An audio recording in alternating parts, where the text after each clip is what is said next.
The Book Thief by Markus Zusak. The girl who stole books while the world was burning. You think you know what this story is about. A girl who steals books. World War II. Nazi Germany. Heavy, dark, sad. And yes, all of that is true. But here is what nobody tells you before you start. This story is narrated by death. Not a scary, dark death. Not a villain.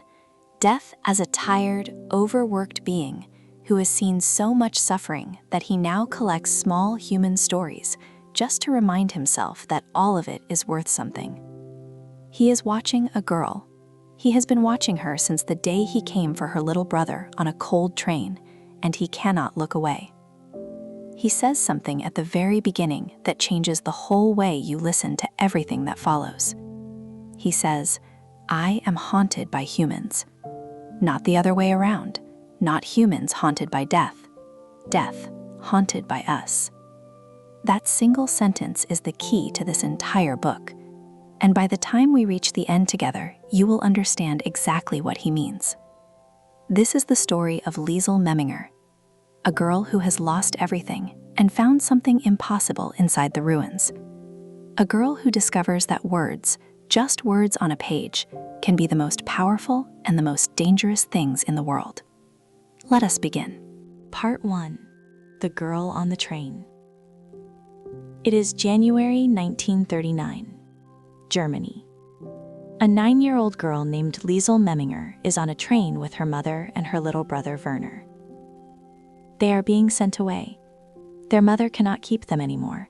She is sick and poor, and the government has been asking questions about the family's politics, and the safest thing she can do for her children is give them to foster parents who can feed them and protect them. Liesel does not fully understand this yet. She is 9. She just knows the train is taking her somewhere far from home. Then, in the third carriage, her brother starts coughing. The cough gets worse, and then it stops. Werner is gone. He dies right there on the train, between one moment and the next, while their mother is asleep.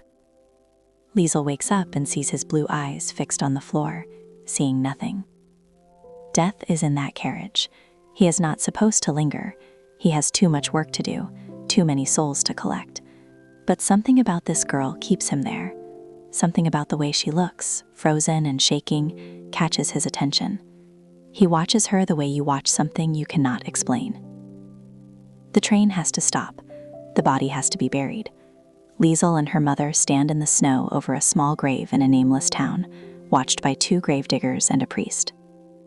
When it is over and they are being dragged back to the train, something falls out of a young gravedigger's coat pocket. A small black book with silver writing on the cover, the Gravedigger's Handbook, a practical guide to digging graves. Nobody picks it up. Nobody notices. Liesel does. She bends down and takes it. She cannot read a single word of it. She does not even know why she takes it. She just holds it tightly all the way to Munich, and then all the way to a small town called Molching, and then all the way to a street called Himmel Street, which means Heaven Street, though as the book later points out, it is certainly not heaven. This is the first stolen book, the beginning of an unusual career. And this is where everything starts. Part 2. Himmel Street. Liesel's new home is a small, cramped house on Himmel Street in Molching. Her foster parents are Hans and Rosa Huberman. Rosa Huberman is short and wide and looks in the book's description like a small wardrobe with a coat thrown over it. She communicates primarily through swearing. She calls Liesel a Saumensch, which roughly translates to pig girl. She calls her husband a Sau Curl. She calls most things she encounters some variation of these words, delivered at a volume that makes the neighbors twitch. She rules the household with an iron wooden spoon and an inexhaustible supply of insults. But here is the thing about Rosa that takes you a while to understand. She loves Liesel. Her love just happens to look, on the outside, exactly like constant irritation and verbal assault. And underneath all the noise, if you pay attention, you can see it. She scrubs Liesel in the bath until it is practically an act of violence, then hugs her so hard she almost breaks her. She is one of those people whose softest moments are hidden inside their hardest exterior. Hans Huberman is the opposite. He is tall and lean and has eyes that the book describes as silver, not cold silver, soft silver, melting. From the first night when Liesel refuses to get out of the car and refuses to go inside and clings to the gate and cries, it is Hans who coaxes her in, quietly, without force, without anger, just presence. Hans is the kind of man who sits on the floor with a 9-year-old girl in a cold bathroom and teaches her to roll a cigarette because he has run out of other ways to say, "I am here. You are safe. We can just sit here together until you are ready." Liesel has nightmares every night. She screams in her sleep and wakes up drowning in sweat. Every time Hans comes, he sits with her, he holds her, he does not leave. He is there at 2 in the morning and he is there when she falls back asleep, and he is in the chair when she wakes up, every single night. This is one of the definitions the book gives, written in the style of a dictionary. Not leaving, an act of trust and love, often deciphered by children. Hans is not leaving. And slowly, Liesel starts to feel it. Then one night, when the nightmare is over, Hans discovers the black book under her mattress, the Gravedigger's Handbook. He holds it and reads the title and looks at the girl and says, "Well, we had better read it then." And right there, at 2 in the morning, with a kerosene lamp and sandpaper and a thick painter's pencil, the midnight class begins. Hans teaches Liesel to read. Not at school, not in a formal classroom, but in a basement at midnight, painting letters on the wall, drawing pictures next to words, spelling out Salmensch in chalk, and laughing so hard they have to be quiet so Rosa does not come in swearing. Letter by letter, word by word, the books begin to open. Now remember this moment, because words are about to become the most important thing in this story. More important than food, more important than safety, more important almost than the people Liesel loves. But we are not there yet. First, you need to meet Rudi Steiner. Part 3. Rudi.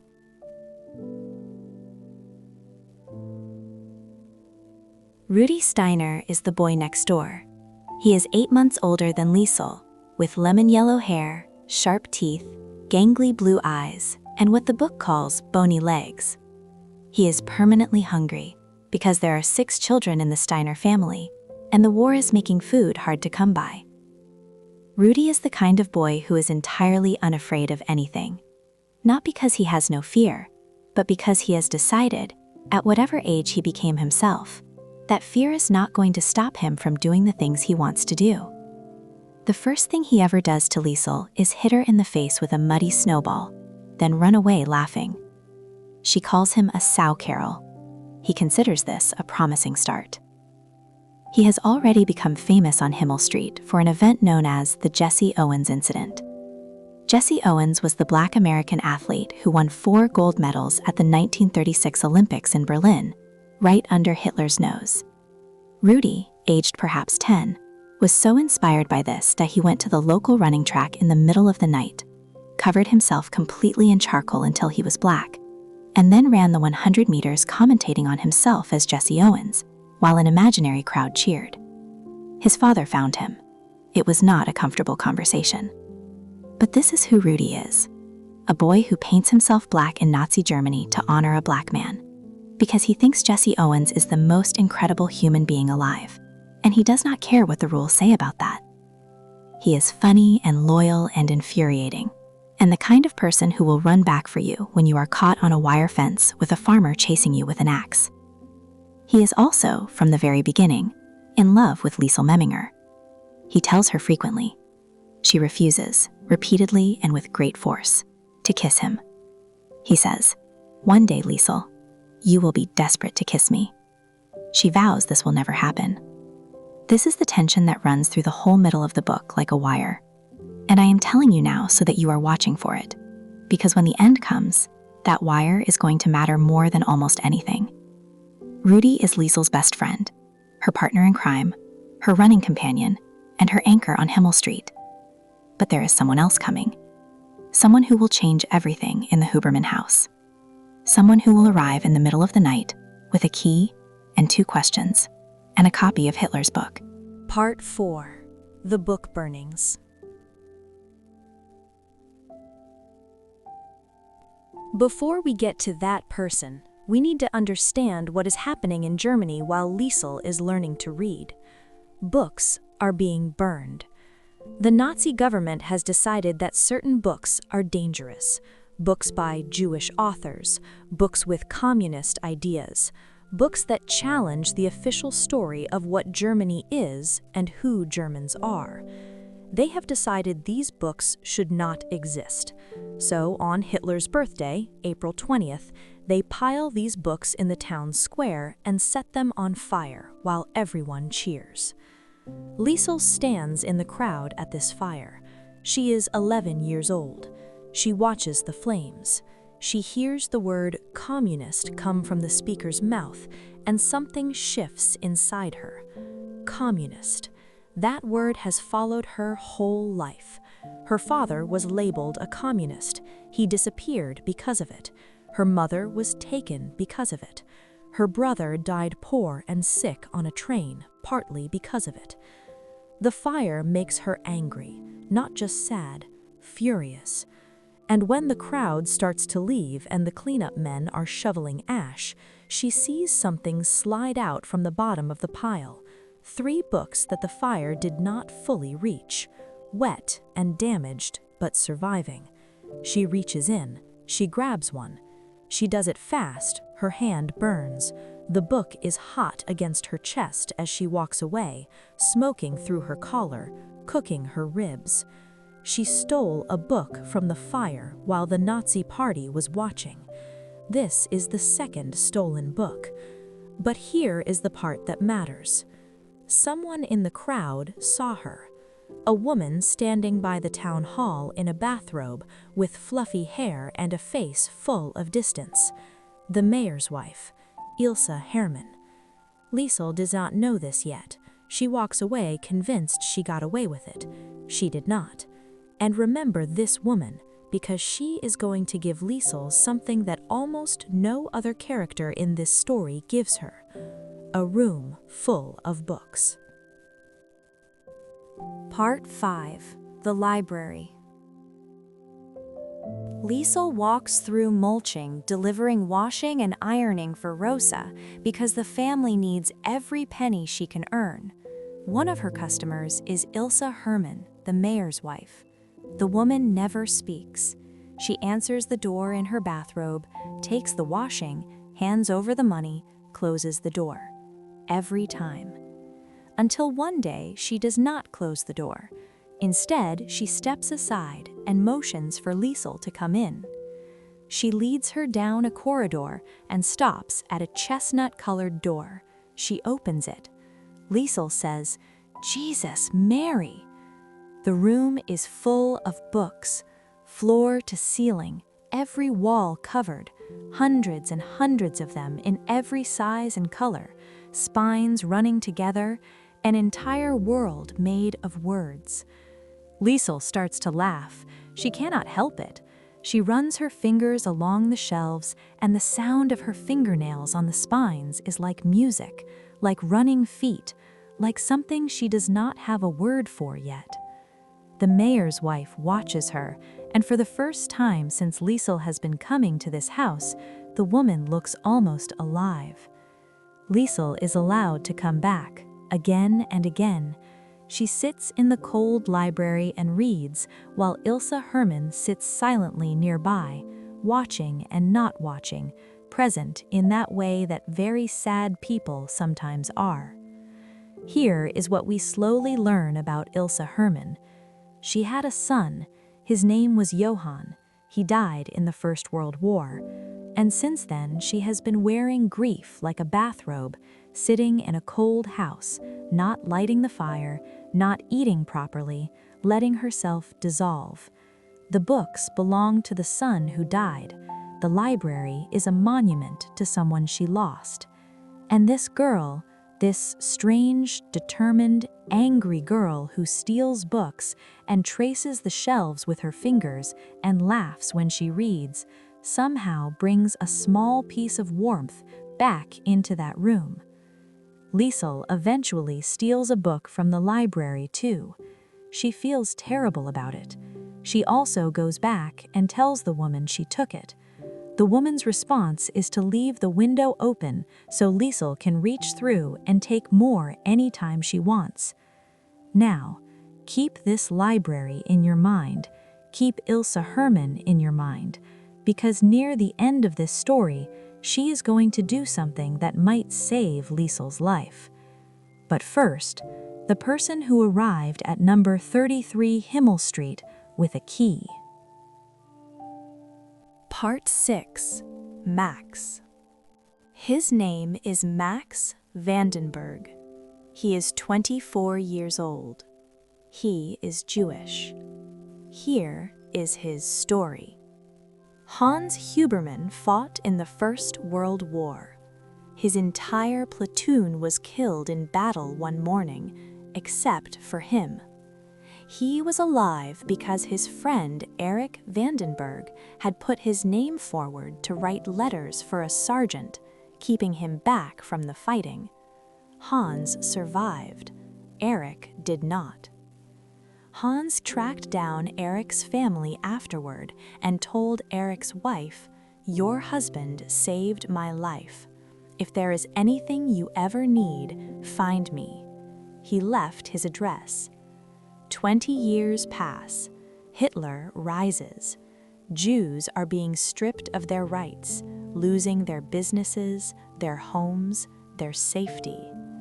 Erich's son, Max, is living underground, hiding, moving from place to place. His family has been taken. He has almost nothing left. He has one thing, a piece of paper with an address, 33 Himmel Street, Molching, Hans Huberman, and a key taped inside a copy of Hitler's own book, Mein Kampf, hidden in plain sight because nobody looks twice at someone carrying that particular book in 1940s Germany. Max walks from Stuttgart to Molching in the dark. He arrives at the door.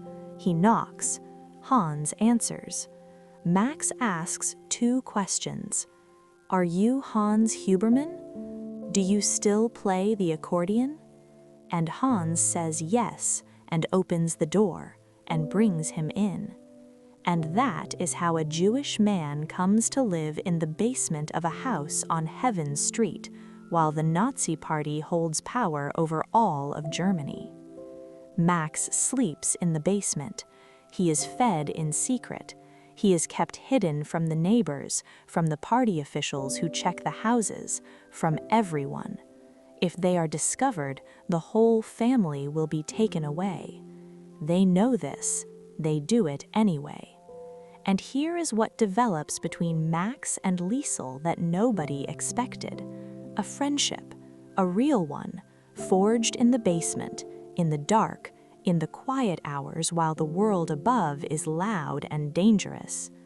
Max is a fist fighter. He boxed as a young man, fights with everything he has to stay alive in his mind as well as his body. He and Liesel share nightmares. Both of them wake in the night screaming, and in the mornings they compare their bad dreams the way other people compare weather reports. He has terrible ones, so does she. They decide to swap.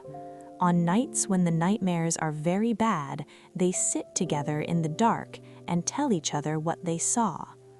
Max makes Liesel 2 books, not bought books, not stolen books, made books.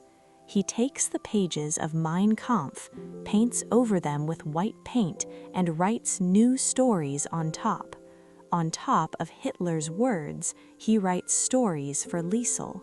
He paints her portrait on the cover of one of them. One is called The Standover Man.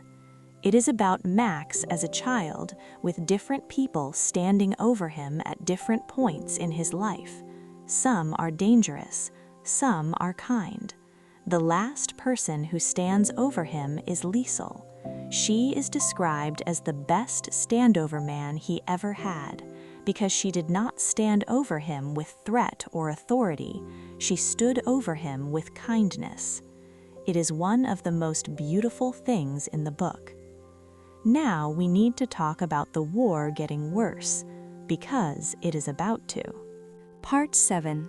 The war gets worse. 1942, 1943. The bombs start to fall. Air raid sirens become part of daily life.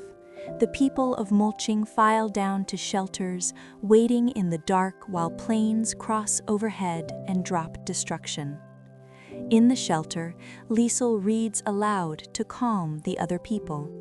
Children who are terrified, old women who are shaking, people who need something to hold on to.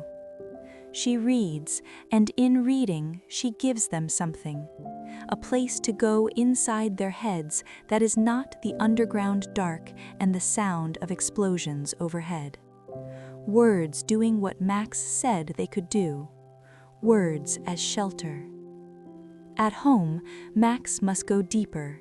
He cannot be seen leaving the basement during air raids in case neighbors notice. He stays below while the family goes to the shelter. Every time, Liesel is terrified she will come back and he will be gone. Every time, she comes back and he is still there. Then, one day, he is not. The SS, the Nazi police, start marching Jews through Molching on the way to concentration camps. People line the streets and watch as columns of Jewish prisoners are walked past, barely able to stand, starved and broken. Hans Huberman, standing in the crowd, sees an old Jewish man stumble, and he does something that is either very brave or very stupid, or both. He steps forward and gives the man a piece of bread. He is beaten for it, arrested and questioned. And the worst of it is this: he has now made himself noticed.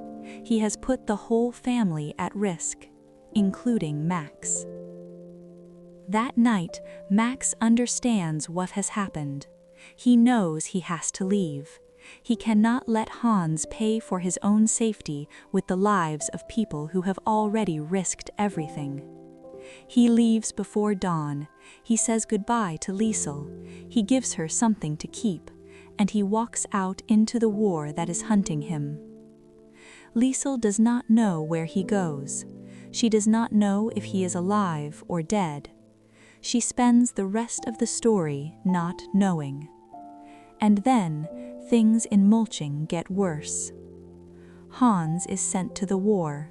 Too old to fight, but they send him anyway, to clean up bomb damage and collect bodies. He is in constant danger. Every time a letter comes, Liesel holds her breath. Rudy's father is also taken, to train soldiers. He leaves his family behind and goes. Himmel Street grows quieter and poorer and more afraid. And Liesel keeps reading, keeps writing. She has been writing her own story in the basement in a little black book. Everything that has happened to her, everyone she has loved, every word she has learned. She is writing it down because she needs to make it real and keep it real, because the world around her is trying to make everything disappear. Part 8. What Words Can Do. There is a scene in the middle of this book that I want to pause on because it explains everything the book is trying to say. Liesel and Hans have a game they play to avoid sadness. When things get very dark, Papa pulls out the accordion and plays. The music fills the small house and holds everyone in it. Words do the same thing for Liesel. When she reads in the shelter during air raids, she is not just entertaining people, she is giving them a place to be that is not here. Not this dark, not this war, not this fear. Max writes this to her in one of his homemade books. He says, "Words are like stars. They are the same everywhere. You can use them no matter who you are or where you come from. They can be weapons or they can be shelter. They can destroy or they can save. In this war, they are being used to destroy, to make people believe things that are not true, to make hatred feel normal. Hitler used words. long, powerful, hypnotic speeches that made a country follow him into the worst thing the world had ever seen. But words can also be used the other way. Liesel reads to frightened people in a shelter, and the fear quiets. Liesel writes her story in the basement, and her life becomes real and permanent in a way that no bomb can touch. This is why the book is called The Book Thief, not because stealing books is clever or cool, but because in a world that is burning books, keeping them is an act of resistance. Words are the most dangerous things in this story, and the most beautiful, and this small, stubborn girl refuses to let them burn. Part 10. What Comes After? Liesel survives. She is taken in by the mayor and Ilse Hermann, who has been watching this girl for years, who gave her a library, who knew what words meant to her. They give her a home.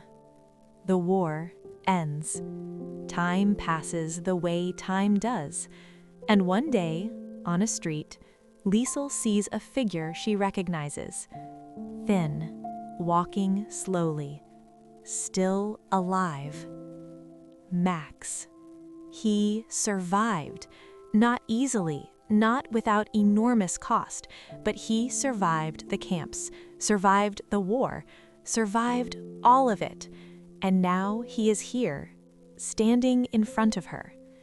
The book does not describe this reunion in great detail. It does not need to. 2 sentences, 2 people, the understanding of how much has been lost and how much is still here. Death watches from a distance. He says, "I have kept her book. I have read it. I will think of it often." He says, "I am haunted by humans." And now you understand why. The Book Thief was published in 2005 by Markus Zusak, an Australian author. It spent more than a decade on bestseller lists. It has been translated into 40 languages. Millions of people have read it, and millions more have been changed by it. It is one of those books that people describe as, "I did not expect to feel this much. I did not expect to laugh as well as cry. I did not expect death to be one of the warmest narrators I have ever encountered." The book is teaching you something the whole time you are reading it, but it does not feel like a lesson. It feels like a friend telling you a story they have been carrying for years. The lesson, if there is one, is this: in a world that uses words to destroy, you can use them to build. In a world that burns books, you can keep them. In a world that tries to make people disappear, you can write them down. You can say their names. You can carry their stories. You can refuse to let them be forgotten.